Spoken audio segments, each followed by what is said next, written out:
David Chawad, bonjour, Boker Tov. Boker Tov. Alors, merci d'être avec nous de si bon matin, ce matin, sur Studio Kalita, pour nous parler, on va dire, dans une atmosphère, on va dire, de vacances, des groupes de Taglit et de la Chavaya israélite. Vous êtes guide de Taglit en particulier, de la Chavaya israélite en général. Et alors, nous voudrions un peu faire le point avec vous sur le nombre de groupes de Taglit qui parcourent le pays pendant ces vacances, pendant ces mois d'été. Vous en guidez un, vous personnellement, un groupe de Français. Combien y a-t-il d'abord de groupes en général de Taglit et de Français en particulier ? Écoutez, déjà, on va commencer peut-être par le macro. C'est le 700 millième participant de Taglit qui est arrivé. C'est comme le plus grand projet éducatif de toute l'histoire. 700 000, de 43 pays. 700 000 de 43 pays. C'est un projet qui a déjà 19 ans, donc c'est un projet qui est assez immense. Il faut rappeler peut-être pour nos auditeurs qui ne savent pas encore ce qu'est Taglit ou Birthright en anglais, c'est un programme qui a été initié, on va dire, par le gouvernement israélien, par l'agent juif, par des donateurs essentiellement américains, des donateurs juifs américains et canadiens, qui proposent aux jeunes de découvrir presque gratuitement, on va dire. Dites-moi si je me trompe. Quand je dis c'est gratuitement, complètement. C'est offert. C'est pas, voilà, c'est comme offert. On dit tout le temps, c'est pas gratuit parce que ça coûte de l'argent, mais c'est offert. C'est offert par une partie des donateurs américains, une partie l'État d'Israël, c'est-à-dire les impôts des Israéliens, et une partie les communautés qui les envoient. Tout cela pour permettre à des jeunes juifs du monde entier de venir découvrir au moins une fois dans leur vie ce qu'est l'État d'Israël et peut-être d'être, on va dire, séduit par ce pays, comme cela s'est déjà produit dans le passé à des milliers de reprises, on va dire peut-être même plus, des dizaines de milliers de reprises. Alors, cette année, il y a combien de groupes ici actuellement pendant l'été ? Cette année, actuellement, il y a à peu près quelque chose comme 200 groupes, dont à peu près 40 groupes de Français et 20 groupes de la Chavaya, qui est donc une extension de l'agent juive, qui est la Chavaya israélite, qui est en fait... le côté éducatif de la juive qui n'est pas basé sur la Aliyah, mais qui est basé surtout sur le fait que chaque juif ait la possibilité de découvrir, de se redécouvrir. On va dire que le mot, cette fois-ci en anglais, est mieux choisi qu'en hébreu. En anglais, on dit birthright, en hébreu c'est taglit découverte, mais birthright, le droit de naissance, c'est que chaque juif qui est né juif, il a le droit de venir ici, de se retrouver, de reprendre un peu contact avec son peuple, surtout de se rappeler qu'il fait partie de quelque chose de beaucoup plus grand que lui, le peuple juif. Et après, ça peut s'affirmer par quelqu'un qui va se rapprocher de sa communauté, qui va être ambassadeur de façon, on va dire, asbara, pour expliquer un peu la politique d'Israël, mais c'est surtout pour lui, pour se retrouver et pour comprendre d'où il vient. Alors, vous disiez 40 groupes, si je ne m'abuse, 40 groupes de Français, c'est cela ? Oui, c'est à peu près 2000 participants par an. C'est énorme. C'est énorme. D'où viennent ces jeunes en général ? Par exemple, dans le groupe que vous guidez actuellement, d'où viennent-ils ? Là, c'est peut-être la chose la plus impressionnante. C'est qu'en France, on a peut-être l'image que tous les juifs se ressemblent. Mais on va dire comme ça, la France est séparée schématiquement en un tiers qui sont communautaires, écoles juives, qui sont pratiquants plus ou moins. Qui sont autour de la communauté, on va dire. Voilà, un tiers qui ont un lien, qui vont en Israël de temps en temps, qui sont dans une association, etc. Et un tiers qui c'est la première fois qu'ils rencontrent des juifs.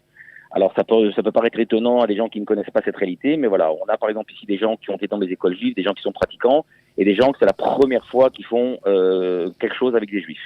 Et ça, c'est peut-être la grande force de Taglit, c'est que ça réussit à mettre tout le monde ensemble et qu'en fait, le tronc commun d'appartenir, si vous voulez, à ce peuple est beaucoup plus fort que les choses extérieures qui séparent les gens. Il n'y a pas de doute qu'on n'est pas tous les mêmes, mais ce tronc commun est tellement fort qu'on arrive à avoir une expérience assez extraordinaire ensemble, de se dire, finalement, cette grande famille, on y appartient tous, même si on est tous différents.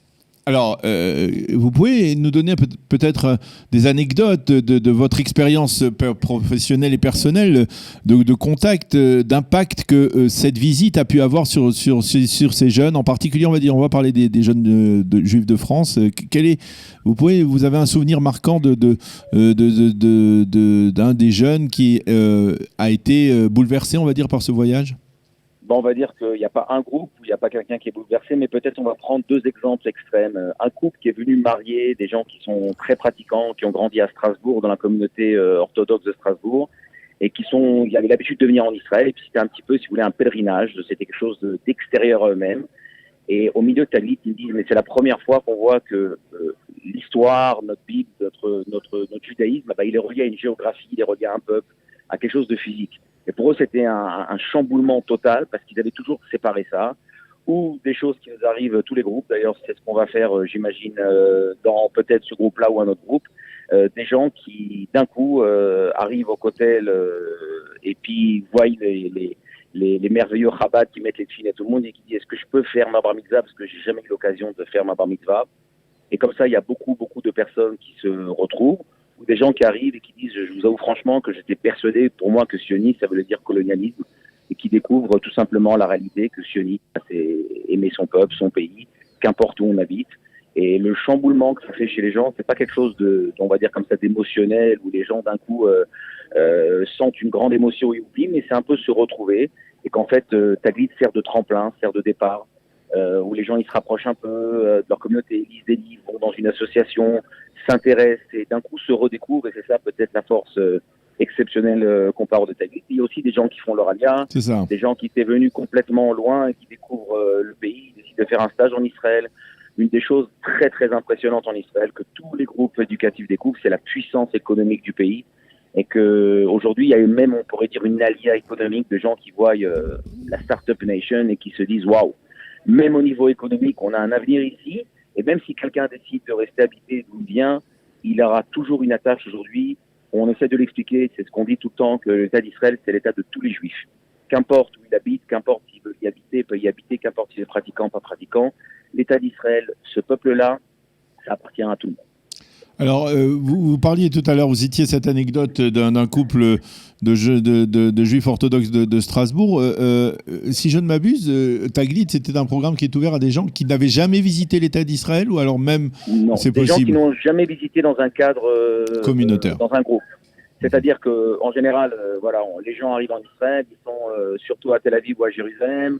On va à la plage, on fait un petit pèlerinage au mur. Des fois, on va à la mer Morte. Des fois, on est très très engagé, on va à Masada. Mais si vous voulez, on n'a pas la chance de découvrir d'autres facettes, d'autres lieux. Est-ce que, par exemple, ces jeunes ont la possibilité de découvrir, on va dire, de rencontrer la réalité israélienne, on va dire la population israélienne, des Israéliens, on va dire, de souche, ou même des Olim Hadashim anciens. Il y a un dialogue qui se crée avec des... Exactement, vous avez mis le doigt sur le point important. Taglit a compris qu'ils avaient besoin de rencontrer la réalité israélienne. Donc avec nous dans le bus, ils sont participants. On a toujours 20% qui sont des Israéliens et qui parlent français avec l'accent tellement charmant. Et ils sont avec nous, ils participent avec eux, ils sont dans les activités et ils ont l'occasion d'avoir une rencontre informelle complètement avec eux. C'est-à-dire qu'ils ne sont pas là pour être animateurs, ils sont là pour être participants. Et cette rencontre est exceptionnelle parce qu'ils voient des gens de leur âge, ils peuvent leur poser des questions, comment ils vivent, où ils vont, l'armée, l'économie, les études. Et ça, c'est exceptionnel. Puis il y a aussi une autre chose qu'ils font. Tous les groupes sont obligés de faire du volontariat. Et c'est du volontariat des fois dans des situations pas tellement faciles. Ça peut être dans une maison pour aveugles, ça peut être avec des personnes âgées.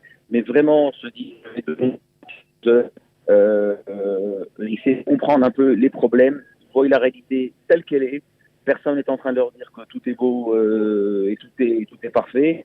Mais si je pourrais me permettre, quand ils sortent d'ici, ils commencent à comprendre peut-être un petit peu que l'image qu'ils avaient par le prisme peut-être de la presse ou de ce qu'ils avaient entendu est tellement loin de la réalité qu'ils ont en face. Tout n'est pas parfait, mais les choses qu'ils voient ici, c'est quelque chose qu'ils peuvent ressentir d'eux-mêmes sans que personne ne leur explique plus que ça. Alors dites-nous, vous êtes, je suppose, actuellement avec un des groupes, n'est-ce pas ?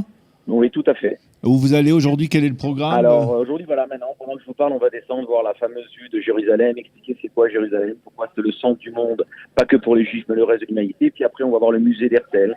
On va expliquer, d'ailleurs, on commence à Paris, dans le musée d'Herzl. Celui qui n'a pas eu l'occasion de le voir est extraordinaire, c'est un musée interactif. Ils vont comprendre le renouveau d'Herzl qui a remis le mot peuple sur l'histoire du peuple juif. Et puis après, on va aussi voir des choses qui sont plus difficiles, comme le cimetière militaire d'Israël, où là, effectivement, il y a aussi une réalité de voir les soldats qui sont tombés pour qu'on puisse même profiter de l'État d'Israël. Et ça aussi, on leur montre, on essaie pas de cacher la réalité. Ça fait partie aussi de la réalité israélienne. Et puis cet après-midi, ils vont aller se promener dans la ville de David. Ils vont découvrir à travers les sites archéologiques que, comme avait dit le Rav Naftali Berlin, le peuple juif a eu trop d'histoire et pas assez de géographie.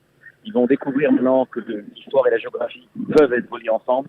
Et ça, c'est aussi exceptionnel. Il n'y a pas plus extraordinaire que de voir un site archéologique à Jérusalem, d'ouvrir la Bible et de voir que les mêmes personnages que l'on trouve dans la Bible apparaissent dans les sites archéologiques en face de nous. Je pense que c'est quelque chose d'assez extraordinaire à sentir. Alors pour terminer, on parlait de votre implication dans de leur implication dans la réalité israélienne. Une anecdote de ces derniers jours, puisque vous étiez guide et vous avez été confronté d'une certaine manière à la réalité israélienne aussi sur le plan des accidents de la route, parce que ça existe aussi dans la réalité israélienne. Racontez-nous. Oui, tout à fait. Hélas, voilà, vendredi, en allant sur Jérusalem, on s'est aperçu qu'il y avait un accident assez difficile avec beaucoup de graves blessés. Et puis, on est israélien, on a l'habitude de ça, donc automatiquement, je suis descendu avec l'infirmière et puis on est arrivé, les gens appelaient les secours et puis on s'est aperçu que, voilà, fallait traiter des blessés en live. Oui. Fallait vraiment s'occuper de leur sauver la vie à quelques secondes, le temps que les secours arrivent. Et je crois que quand ils ont vu ça, ils ont compris aussi que, voilà, en Israël, on n'a pas besoin de connaître quelqu'un, même de s'y connaître plus que ça. Cet engagement de sentir qu'on a impliqué. Il y avait d'ailleurs des juifs, des non-juifs dans l'accident. Ils ont vu que, voilà, nous, on fait même pas attention à ces choses-là. Il y avait des gens qu'il fallait leur sauver la vie. Il fallait, je vais pas rentrer dans les détails, mais il fallait vraiment leur sauver la vie. Et ils ont vu qu'on n'a pas réfléchi et je pense qu'ils ont compris aussi cette notion de grande famille, de solidarité, cette notion d'appartenance, de solidarité. Qu'on retrouve un peu partout. Hélas, on le voit plus peut-être dans les moments un peu plus difficiles, mais surtout ils en ont pris aussi le bon côté, de voir que voilà, on est tous impliqués pour tout le monde, on essaie tous d'aider le maximum, même si encore une fois extérieurement on a l'impression qu'on est tous différents et on a tous des vues différentes, on a quand même une réalité commune tellement importante. Et quand, par exemple, ils ont assisté à une soirée avec les gens du monde entier, ils se sont aperçus que ce soit des gens d'Ukraine, que ce soit des gens du Brésil, que ce soit des gens de Scandinavie, que ce soit des gens d'Allemagne, de France, le tronc commun qui les reliait est tellement fort, malgré toutes les choses qui les séparent. Et si on arrive à la fin à leur faire comprendre qu'ils font partie de ce peuple, c'est leur histoire, c'est leur pays, je pense qu'on a gagné. Eh bien, David Chawat, merci beaucoup pour ce témoignage émouvant et percutant, on peut dire. Et on invite tout celui qui connaît des gens qui ne sont pas partis à Taglit. C'est un programme extraordinaire qui est offert par l'État d'Israël.